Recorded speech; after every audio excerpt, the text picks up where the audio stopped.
So who are you and what is this today?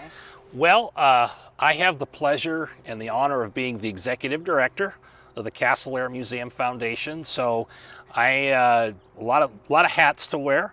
One of my favorite hats to wear is finding the aircraft, bringing them to the aircraft committee, and ultimately raising the funds to get them here. And like this jewel we have here, the McDonnell Douglas, or Boeing, I should say, F-18 Hornet. Now, this is what they call a Legacy Hornet.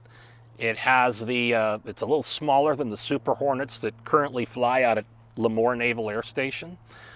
Bigger engines and such, but this type of aircraft flew with the Blue Angels and is still flying in the Super Hornet role today. This was retired from the team about 2 years ago. Wow. And how it got here is we were made available, made aware that this aircraft was available from the National Naval Aviation Museum in Pensacola, that's the home of the Blue Angels. So we were looking at possibly a Blue Angel, and we were notified by that senior museum that they had one available. We had someone look at it that was there, and it was in perfect condition.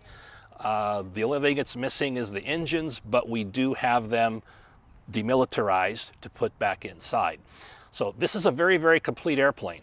We were shocked at how complete it was. And to have a Blue Angel, we have a Thunderbird here, but to have a Blue Angel was a big deal. So when was the last time this flew? It flew, I believe, in the fall of 2022. Oh, wow. Yeah, Very recent. Yeah, very recent, yeah. And of course, how to get here? Well, it had to be trucked here because it didn't fly. Now, to get that here it was basically disassembled, put on a truck, crated, and shipped here and reassembled on site, wow, which equaled $60,000. Now, that is something that we, as the Castle Air Museum, has to come up with. And fortunately for us, we've got some very, very wonderful sponsors and supporters out there that paid for that to happen. Wow. We actually, we had a very good press following across the country. So once it left Pensacola, it was on TV in Mobile, Alabama. It was on TV, I believe, somewhere around New Orleans. And it was on TV in Phoenix, Arizona. Wow. We actually have one of our volunteers whose son lives in Green Bay, Wisconsin. It must have been through a feed that actually saw it on its way here. So that is so impressive. Yeah. And now this is where it'll stay. That's where it'll stay. So she's here in perpetuity. Now, the Blue Angels got their name from a New York nightclub in 1946. Really? Yeah, that's when they started. The Blue Angels were sanctioned and created by Admiral Chester Nimitz, who commanded the Pacific naval victory in the Pacific during World War II. One of the pilots, or the commanding officer, went into the Blue Angel. And they thought, well, all our airplanes are blue, we're Blue Angels. So that name comes from a New York nightclub.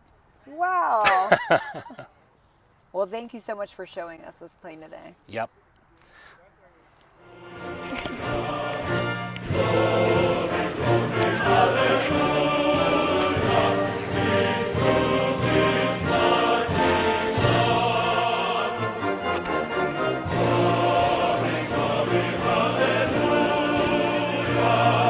Yeah, we